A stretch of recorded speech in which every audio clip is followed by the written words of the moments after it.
Jonathan and Josh Baker, thanks so much for joining us on SWITCHCast. You have your new movie Kin out today, and this is definitely a bit of a genre-bending film. Yeah, firstly, thanks for having us, man. This is Jonathan, and Josh is here on my left.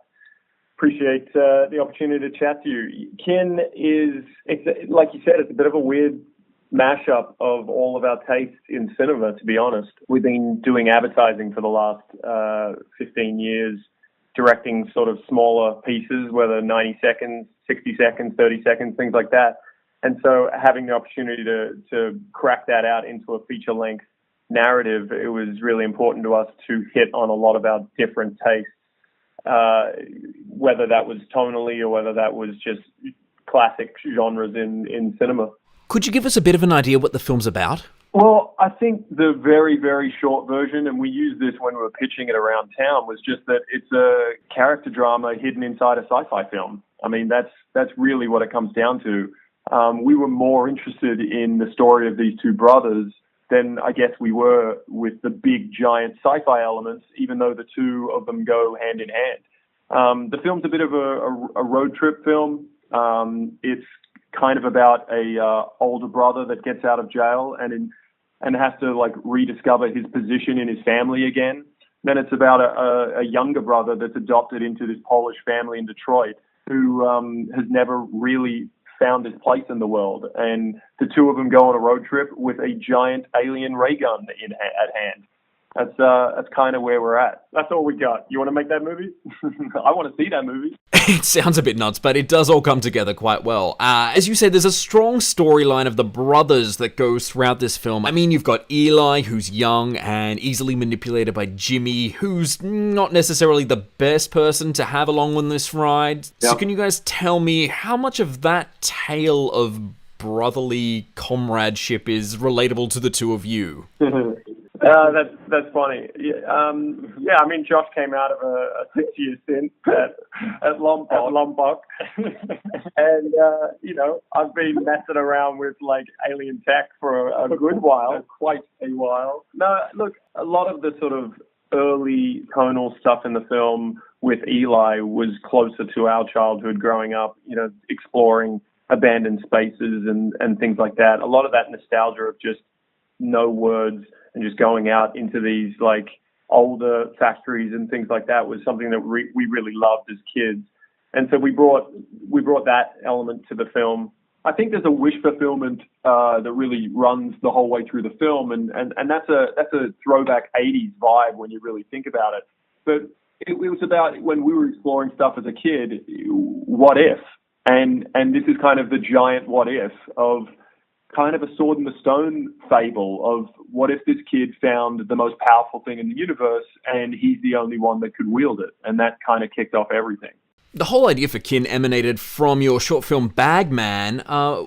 So what different challenges did you face working on a feature-length film? Well, the short came about because we were a little sort of tired of telling small stories, and yeah, the short is still 15 minutes long, but at the end of the day, it was quite a bit longer than anything we'd played with up to that point.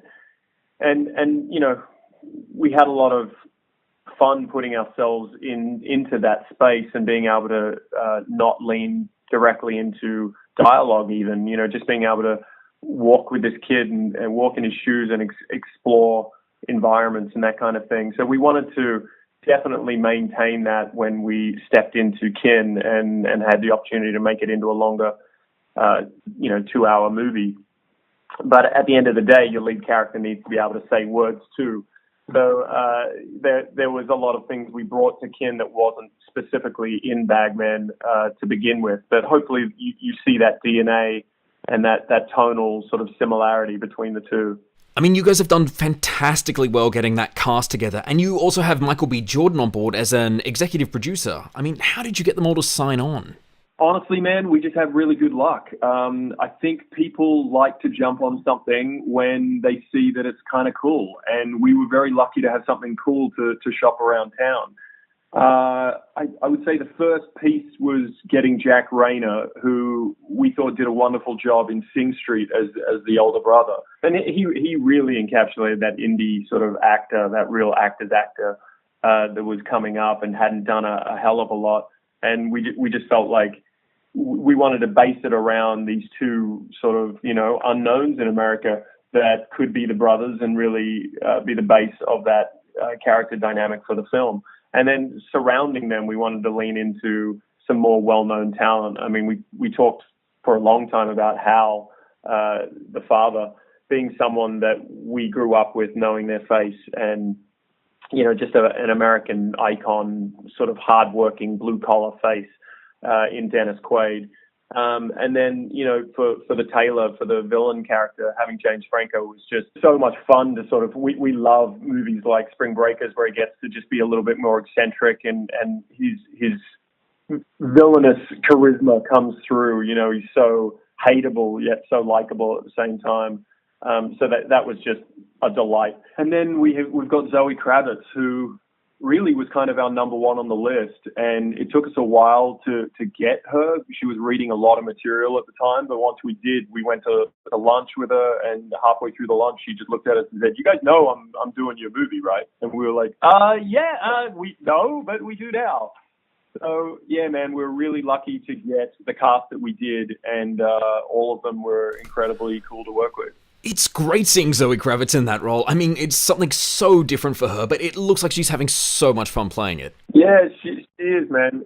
She's got this authentic cool about her, and she's got this heart that she brings to a character. So, it's hard to see that without the sisterly or motherly kind of dynamic she brings to the brothers. And we really see the key relationship of family in this film being that three character dynamic between the brothers and Millie that they meet on the road. I mean, the kin title really reaches into a lot of relationships in the film. I've got to say, I think one of the strongest parts of the film is the on-screen relationship between Zoe and Miles Truitt. Agreed. I mean, where did you find him? Miles was one that hadn't done that much, and we found him out of Atlanta.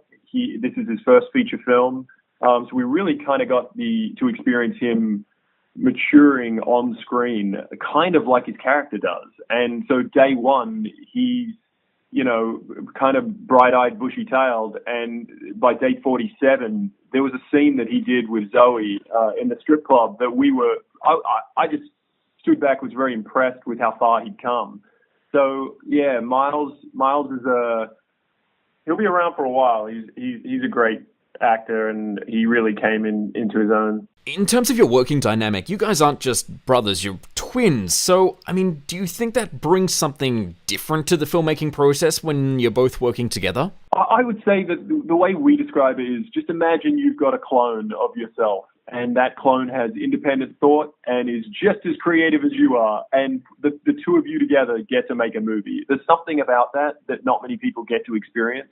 It's a time-saving thing, as well as just a support system, a built-in support system around, the ideas that come about, and brainstorming and all of those things. I mean, directing is just making decisions at a mile a minute on set and before set and after set.